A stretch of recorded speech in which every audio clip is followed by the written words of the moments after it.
more and more of the AFL trade news keeps rolling in, which is, again, really positive for a guy like me who's got to pay his bills and make YouTube videos for a lot of you sexy guys to, of course, go and watch. But again, in saying that, it's also like there are times of this 2024 AFL trade period that are just so boring. I would rather watch Morbius on repeat 200 times and listen to KSI's song, The Thick of It, 888 times. That was, of course, a lie. I'm pretty sure I would make my eardrums bleed until I couldn't hear anymore. But again, before I get into all the latest news, I would just like to say again, there's still a fair bit of you guys who watch these videos who are not subscribed to the channel. Again, do something positive in your day, whether that's donating to the homeless or commenting something funny on a Taylor Swift fans comment section, or just leaving a like on this video and subscribing to the channel if you haven't already. But again, we'll get started off with the first one that I think is really good. Definitely getting a lot of probably knocked back by Kane Cornes, because if anyone signs a contract over 5 years, he will basically hunt down their family and bully them on SEN for 2 hours. But we've got Noah Balta signing a 7-year contract extension, which makes him locked away for 8 years until 2032 at the Richmond Football Club. Now, normally I agree with Kane Cornes. 7 to 8 year deals are pretty bad. Like, don't get me wrong, and I think they're really bad. Like, when I saw St Kilda sign Max King to that massive deal for such an injury-prone guy who hasn't fully taken off for you just yet, I felt like that wasn't the greatest move. And they already had him contracted, I think, for next year. For such an injured guy, I thought they might have taken their time a little bit more on that. But in terms of Richmond, this 100% makes sense because, I mean, they suck. They're obviously going to suck for a long time. That's just the reality of things. And one really shining hope for them who, again, touch wood, hasn't had any injuries at all, who has been one of the more consistent backmen in the league, had to play a lot of forward for them though as well, does happen to be Noah Balta. I mean, he has had a really good career with the Tigers. I believe he's finished top 10 in their best and fairest a couple of times now. He has been a sturdy backman in the league who, I think at one stage in 2023, was seen as one of the best key defenders in the league, and will be hoping to re-emulate that next year. Now, the most likely doesn't have to go from forward to back every week, but also just a guy who is still young for your team, heading into his prime, who is going to be here for that next wave of Richmond Football Club, helping out all of these young kids and hopefully moving forward to the point where the Tigers can contend for the 8 in like another 4 or 5 years. Again, that's the hopeful truth. I think, considering Richmond are going to be bad for like another 3 or so years, most likely, having him for 8 years is just the insurance that he stays and continues to play good football for the club. So I think it's a good move. We've also been hearing that Clayton Oliver is reportedly willing to take a massive pay cut to get to the Geelong Football Club. Being said that Clayton Oliver is willing to take a pay cut if it helps him get a trade to Geelong, per Sam McClure. Despite Melbourne's recent comments that Oliver will not be traded, the Premiership midfielder remains keen for a move to the category, being reported by The Age. Again, from what we've been hearing, Clayton Oliver, he wants to become a Geelong Cap. It's the reality of things, and I still think there is a chance this gets done. I know Melbourne have shut it down 100 times at this point, and Anthony Mackie, it's definitely Andrew Mackie. Anthony Mackie's the black dude that plays Falcon. Andrew Mackie's the Geelong manager. Andrew Mackie definitely said that it was just a little visit when they saw him, and they don't think they'll really go after him. I think that's all a lot of crap being said just to please supporters and try not to create such a big thing for the media to consistently gloss over and talk about. But yeah, the reality is that I think the Geelong Football Club is still a massive chance to get Clayton Oliver, and I wouldn't be surprised if this would get done, especially if Melbourne paid some of his salary. Now, Geelong are already offering up a future first. Would they offer up another future pick to get this done if Melbourne, paid some of the salary? 100%. But in saying that, if Melbourne are going to trade for Clayton Oliver, I think they're going to want a player back for Geelong. And it's tough to say who they're going to go with. De Koning, we know, had been in trade talks for like a couple months ago, but it was kind of shut down. And really, outside of De Koning, I just don't know who else the Geelong Football Club would be willing to trade. The reality is we know De Koning is a free agent next year. So I just wonder if over the weekend, Melbourne went up to him and said, would you be willing to come to our team? We'll get you in. Could it possibly happen? And I think this is all being left way too late. I think De Koning will 100% be a cat next year. But there's no way Melbourne wouldn't be asking the deal, especially considering he's still a really good backman in the league.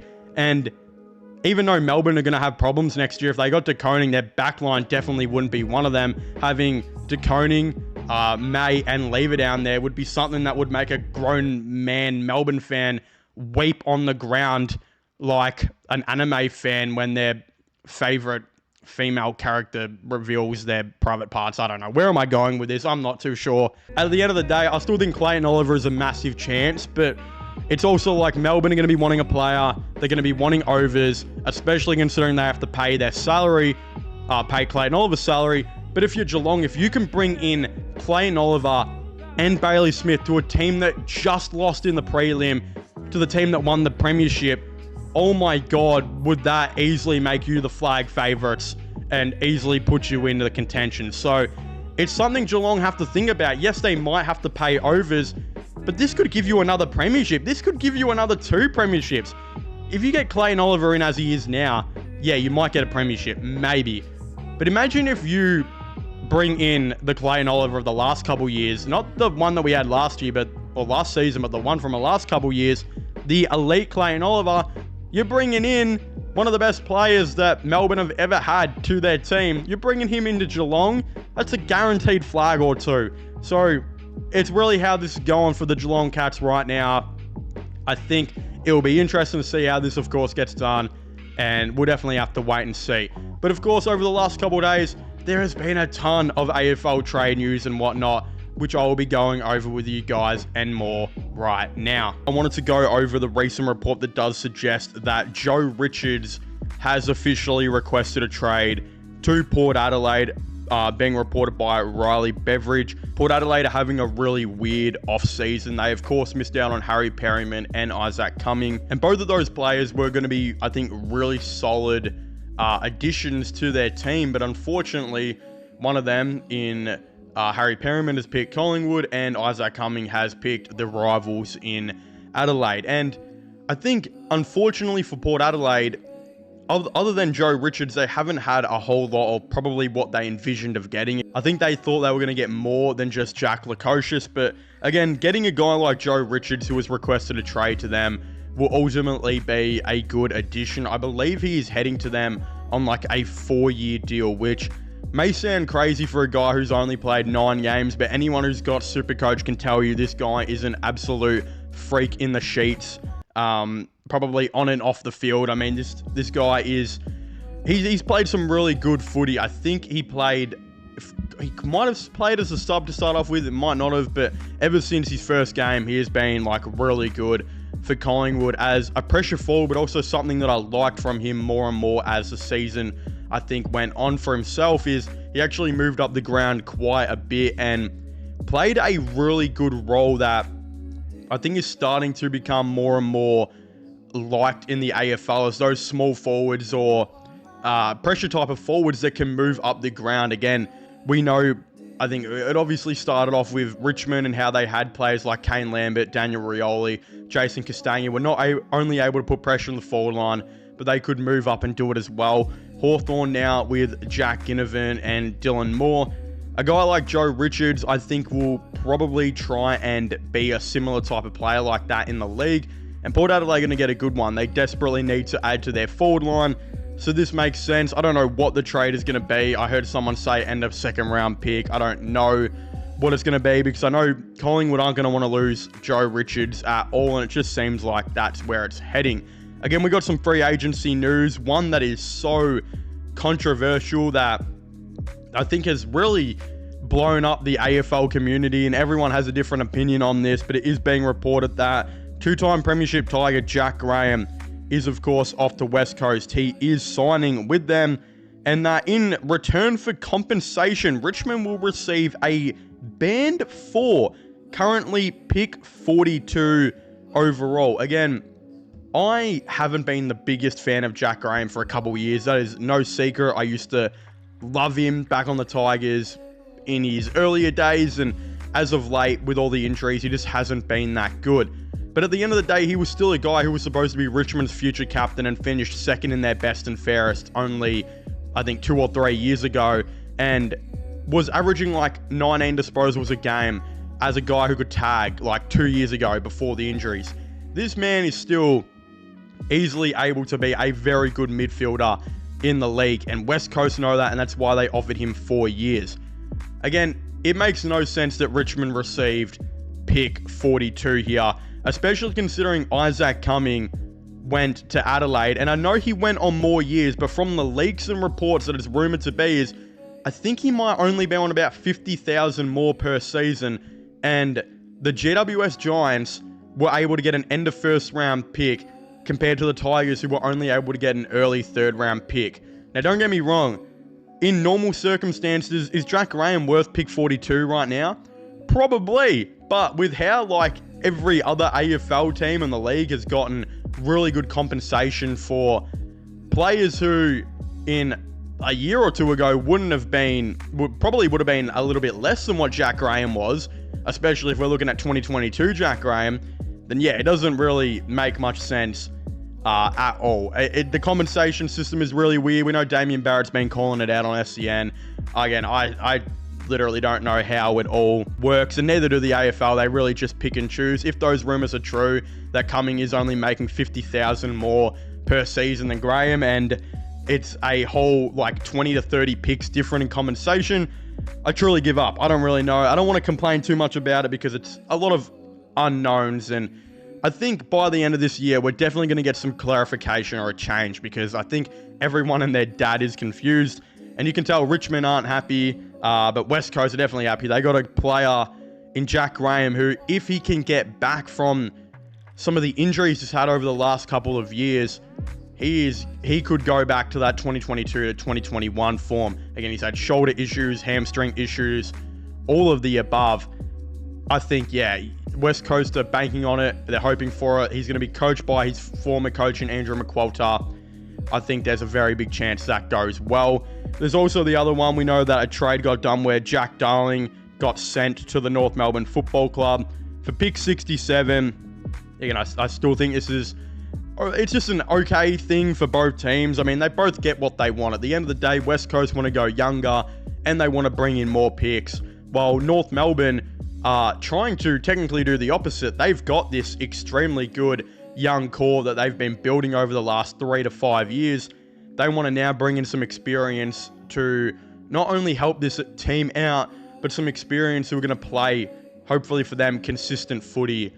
And even though Jack Darling hasn't been that great for about a year now, he actually said the other day that he's feeling like the best he's ever felt, and he still thinks he's got like a 40-goal season left in him. So, I mean, if you can even get 30 goals out of Jack Darling while being the second option to Larkey and adding another forward option who can mark the ball and present well in a pack, I mean, yeah, you're doing really well if you're North Melbourne. So it's a win-win for both teams. There's not much going on there. The one I don't think is a win-win is Alex Neil-Bullen got traded to the Adelaide Crows in exchange for pick 28. Again, one of my best friends is a Melbourne fan, and every Melbourne fan truly knows how underrated of a player Alex Neil-Bullen is to them. He is what Richmond's Kane Lambert was in their premiership years. I think Alex Neil-Bullen is like that for them. Not only has he been a terrific small forward for Melbourne for a very long time, but over the last couple of years, he showed a very good ability to go into the midfield and actually do like really, really well in there. So it's a massive loss for them.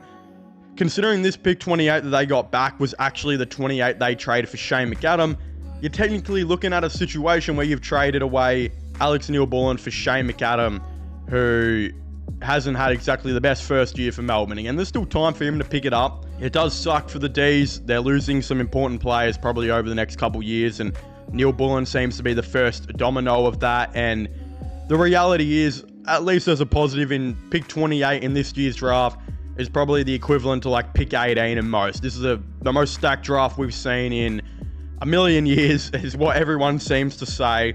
So again, pick 28 to the D's. At least they get a pick back in this year's draft. You really can't ask for any more than that. Again, we actually got a bit of a Jake Stringer update, so I wouldn't be surprised if by the time this video comes out, he's actually requested a trade to GWS, because it's being said that GWS is still doing its due diligence on Jake Stringer, who was yet to officially request a trade to them. Again, at the time of making this video, he very well could have.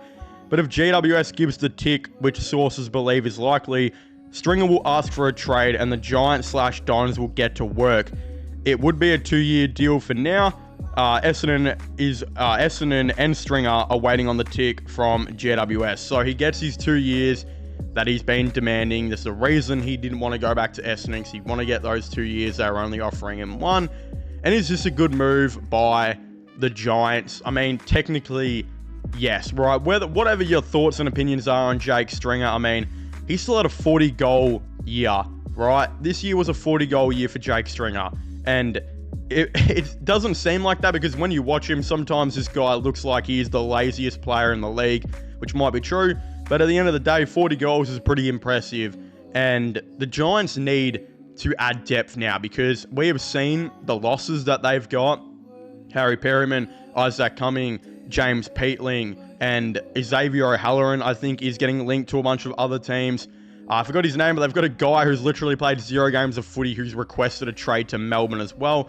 Amongst another player or two, I think, are looking to leave. They are going to be losing at least 4 to 6 players in this free agency and trade. And even though they are a terrific drafting team who always manages to bring in a ton of talent, I still think they're going to want to stay in that window, and they're going to want to at least develop a couple of those players for another year or two. Even if they have about 4 good picks, which we think they probably will, it's only like a big chance that maybe 1 or 2 of them is going to be really ready for the first year. That's how it usually ends up being for teams like GWS, is like they draft a couple of really good players and only a couple of them are ready to go straight away. So if you're, losing 5 players and you're bringing in 5 draftees, maybe only 2 of them will be ready to go. So you still need to add some depth here and there. And a guy like Jake Stringer, who is still a 40-goal man, can come into your team. He can still pinch hit in the midfield if you need at times, and he should still be another goal-kicking option.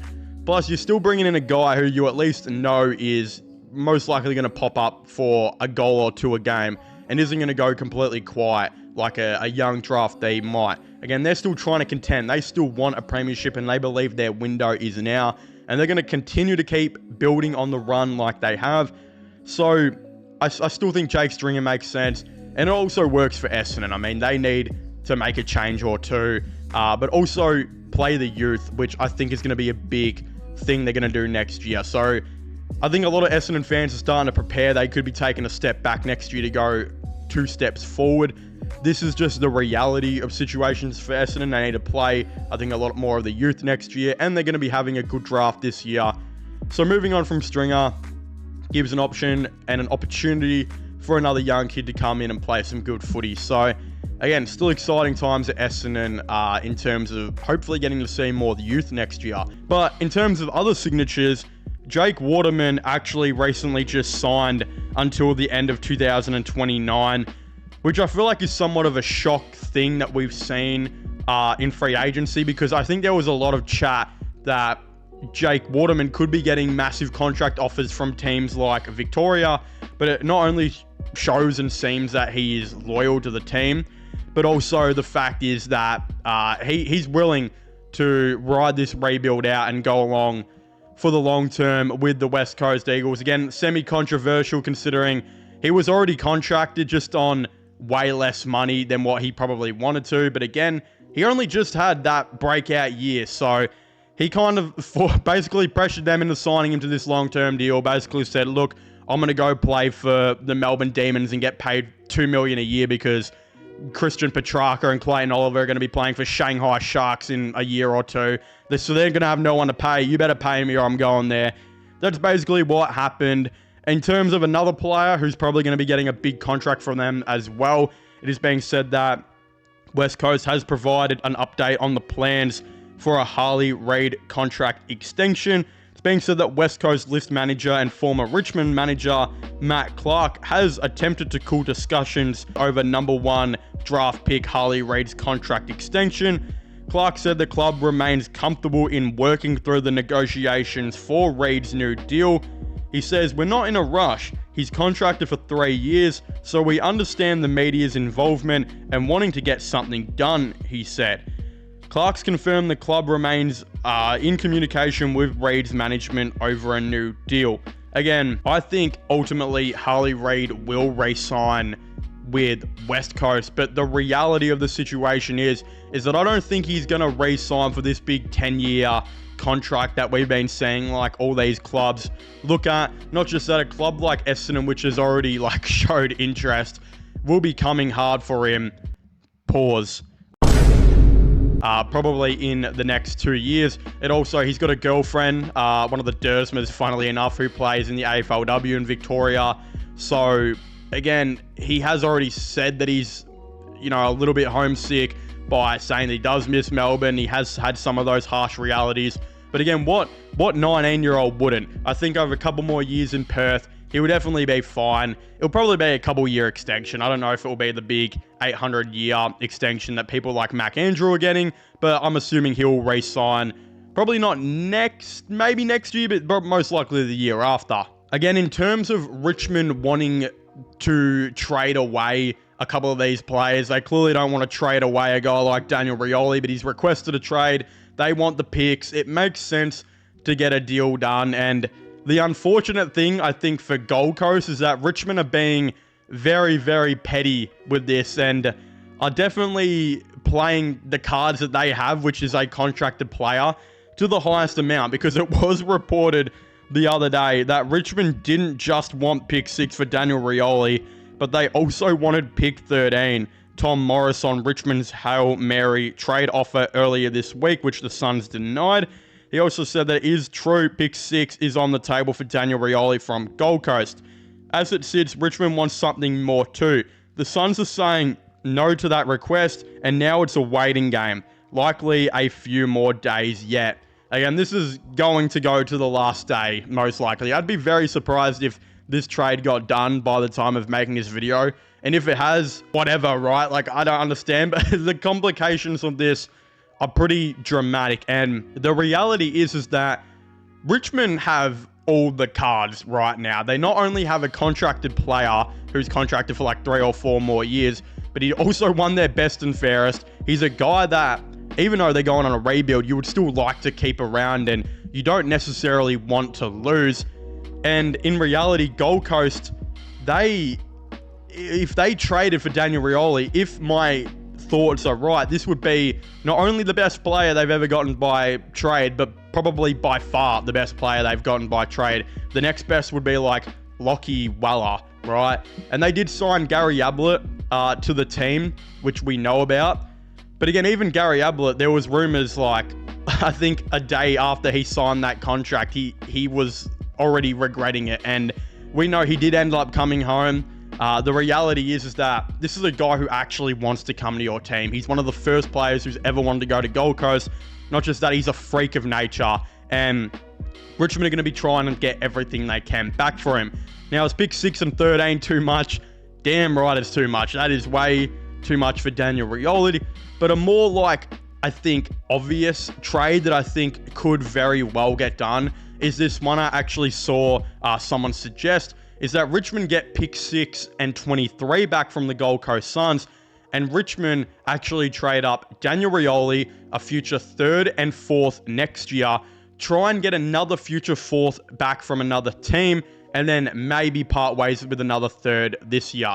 Again, they have a ton of 3rd round picks, they have a ton of 4th round picks, they've still got their future picks, and the reality is that Gold Coast need points this year so that they can match the 2 or so good draft day academy players, and they're desperately going to need points next year.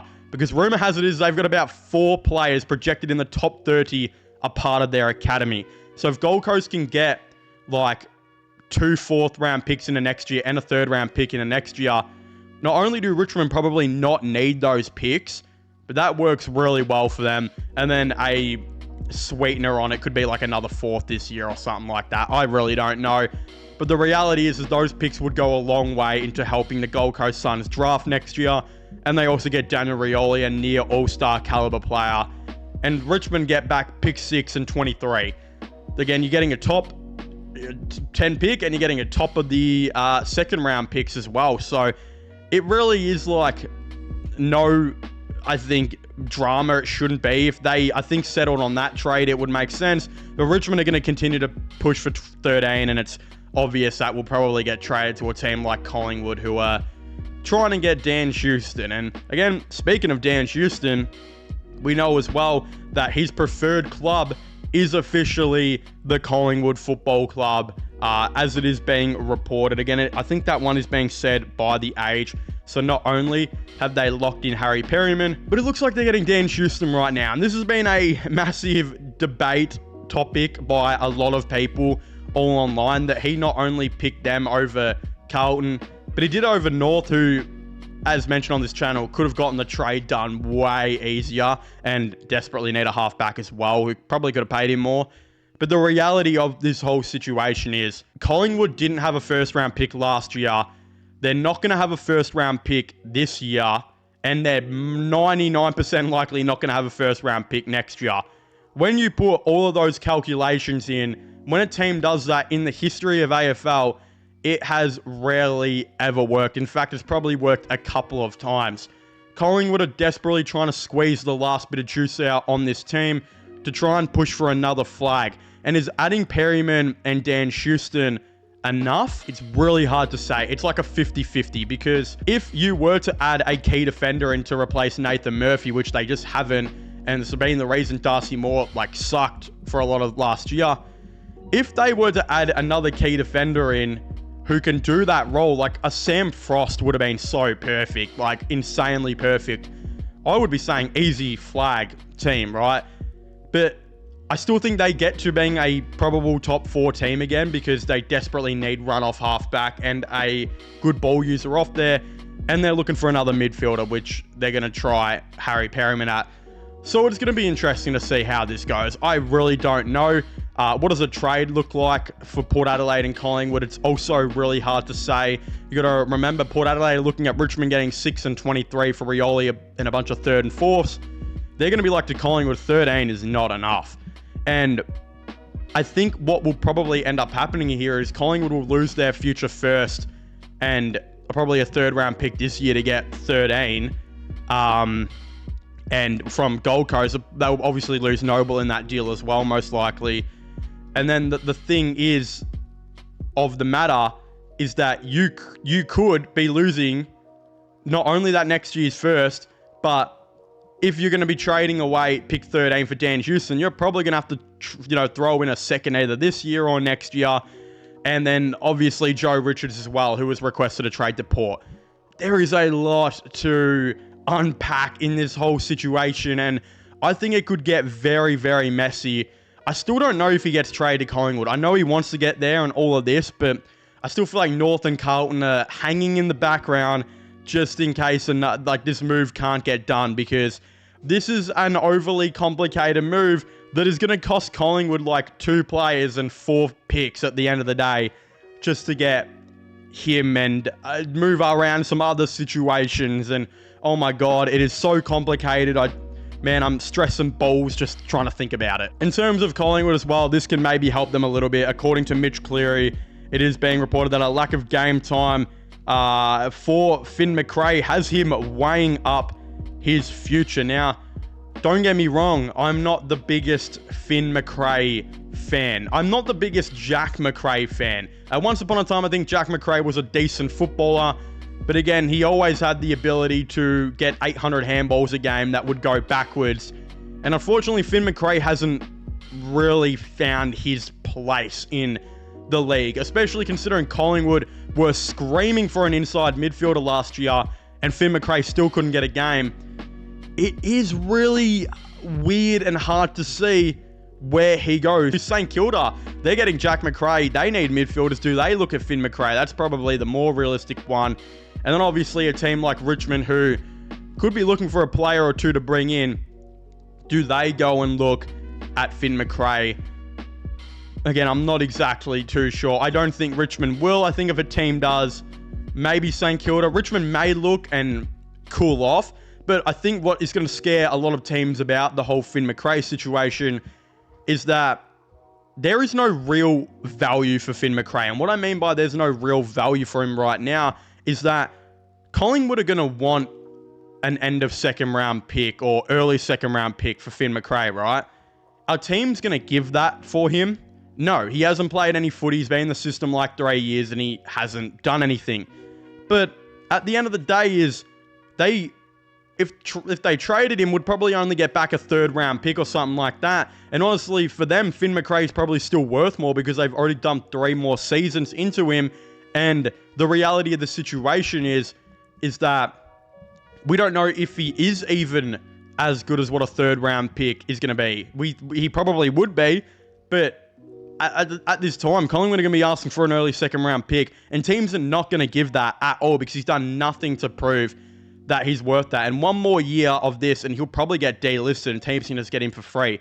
It's one of those situations where it is so sticky that ultimately Finn McCrae is not worth a second round pick to another team, but he's not worth a third round pick to Collingwood, if you guys understand what I mean. It's just such a weird situation, and Elijah Sardis is kind of fitting into that right now for Essendon. Right now his value is probably an early second round pick. There's no way Essendon are going to trade him for that. He was literally a top 10 pick for them and could still develop into being a good player. But he hasn't proved that he's a top 10 pick. He hasn't proved that he's a top 20 pick yet. He's proved that he's an early second round pick is what his value is. It's like what what Finn McCrae's situation is.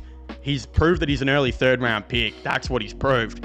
But again, to Collingwood, it's just not worth it. So a lot of ifs and buts. I think Finn McCrae will be back on Collingwood next year. If a team looks at him, maybe St Kilda, maybe Richmond. Kind of Richmond related here, but there's this guy named Scoops who does like this AFL information page on Facebook. And you guys have been seeing on my community tab, I have been basically calling this guy out because he's had about one too many pictures with Monique Conti. And it's obviously, considering she's my future wife and whatnot, as you guys all know, it's sincerely pissing me off. So any Richmond fans out there or just AFL fans, I might have to, challenge this dude to a boxing match because I think that would be more entertaining than Jake Paul and KSI would ever be. And you look, there's actually something up for stakes here. Like, the thing up for stakes in that other fight is who can be the best YouTuber that children enjoy. For us, it's, me or Scoops who are battling for Monique Conti out here. So, you know what? I think if you guys would like to see that, comment down below, of course. But we've obviously got a Richmond trade update here. And it starts off by saying that Richmond reportedly want picks 6 and 13 for Daniel Rioli, adamant that those 2 picks are required. Gold Coast, however, have as many as 6 different suitors for the pick and may prefer to trade it into next year. What will Richmond do if Gold Coast trade it away first? Again, this is a big one, and I'd like also to say that if any of these trades happen by the time this video comes out, please don't go roasting me in the comments. I'm recording this at 10 o'clock at night. It's probably going to come out in about 15 or so hours. So I'm hoping none of them happen, but I don't think this one's getting done anytime soon. That's for sure. I'd be genuinely shocked if this one got done within the first week, because in reality, Richmond have every right to demand pick 6 and 13 for Daniel Rioli. He is not arguably their best player anymore. He is Richmond's best player, and they're Jack Dyer medalists now for their best and fairest. And Gold Coast, a team who, other than Gary Ablett, I don't think they've ever signed or traded for a guy near the Daniel Rioli level that he's at now. If he did the form that he did this year with the Tigers and did that on a team contending for the 8 like the Sun should be next year, he would have been All-Australian lock, and that's quite as simple. And he gets to go and play under Damien Hardwick now, where I'm 99% sure he's going to achieve that. So Richmond are basically trading up an All-Australian who was contracted for 3 years, who is and could be one of, if not the best halfback in the game next year. Gold Coast are going to have to semi-overpay, especially considering he's contracted. They want to do 6 and 20, which has become like 23 or 4 now because of the compensations. But Richmond are adamant they want 13, and I think this is fair enough. Obviously, 6 and 13 would not be a fair trade for Rioli. Rioli is probably not worth that. But where this comes into it is Richmond will probably offer a bunch of 3rd and 4th round picks to make this happen, where Gold Coast should be interested in accepting it because it then helps them draft the academy players that they have this year, and they can move them on to next year, where they, I think, are supposed to have 4 academy picks in the top 30, which is crazy to think. Again, there's more here. Richmond and Fremantle are stuck in a stalemate as well, and it's about who will concede first. Freo are saying picks 10 and 18 are fair, and you need them for your rebuild. Richmond is saying you need Shea Bolton to win your maiden premiership, and we want 10 and 11 or no deal. Could be one that drags out. Again, I might have a biased hat on as a Richmond fan, but this is way more likely to get done than that Rioli one, because Shea Bolton is definitely worth 10 and 11. I do not care what Fremantle are trying to say, that, you know, that they just want to keep that pick, which I guess is fair enough, don't get me wrong. But in saying that, we got to remember 2 years ago, Shea Bolton was the best small forward in the game by far, and that was when he had a key forward. He hasn't had a key forward to be able to row from or do his magic from ever since Tom Lynch went down 2 years ago, and a small forward's best friend is a key forward who can bring it down to ground, and Shea Bolton hasn't had that. And in saying that, Shea Bolton still managed to kick like 35 goals for the Tigers this year, averaged like 20 disposals a game, and finished top 5 in their best and fairest, while being 1 foot out the door and not having a key forward to row from. He's going to go to Freo and have about 2 good key forwards to row from, and he's going to play midfield time there. I wouldn't be surprised if he nearly goes back up to 40 goals, averages the near 20 disposals, on a team that's stacked. Like, why wouldn't you try and get Shea Bolton to the team, even if it means giving up 10 and 11? I think it's much more likely that Richmond will get 10 and 11 than 10 and 18. And if they do get 10 and 18, there will be something thrown in on top, because at Shea Bolton's best, which he hasn't been able to achieve because of his circumstance, he's the best small forward in the game who can become one of the best plug-and play midfielders in the game. It's just the reality of things, and Richmond are not going to budge on this, I wouldn't think, so we'll see how this goes. It also said that Jack Graham can leave when he wants to. However, word is that he hasn't fully made a decision. He's probably 90% out the door. Don't be expecting any good free agency compensation to come our way, any generous one, in fact. Best case is a 2nd round pick. Worst case is a end of 2nd round pick. Again, by the time this video is coming out, every chance Jack Graham is signed with West Coast. So again, don't yell at me in the comments if he has. I'm just saying, I wouldn't be surprised, and yeah, I'm interested to see what that deal is going to be, and I guess future Jordan will know. We also know that James Peatling did pick to go and be traded to the Adelaide Crows, so him touring Richmond and Richmond showing interest in him, I think they were looking at like a 3-year deal or something like that. We know that that's completely been thrown out the door. It will not be happening. James Peatling is not on the radar of Richmond anymore. He has picked his team. He will get to Adelaide, and none of that will obviously happen. In terms of any other free agents that the Tigers are interested in, as we know, currently no, and that will probably stay that way because there's not many usual late changes.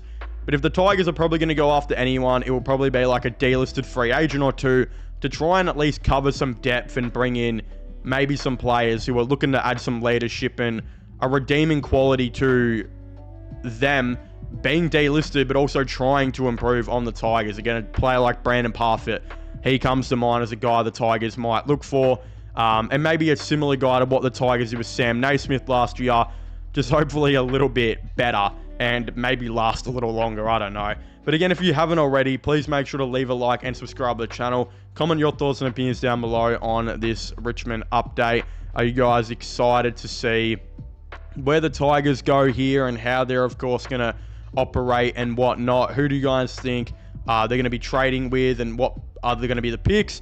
I'd very much like to know if anything that has happened with Richmond at the time making this video, if anything at all, whether it's a signing, a trade, whatever it might be, let me know your thoughts and opinions on this all down below. Because yeah, it's kind of cool. So we'll definitely have to wait and see. But as I was saying, if you haven't already, please make sure to leave a like, subscribe, and comment. And I'll see you guys next time. Goodbye.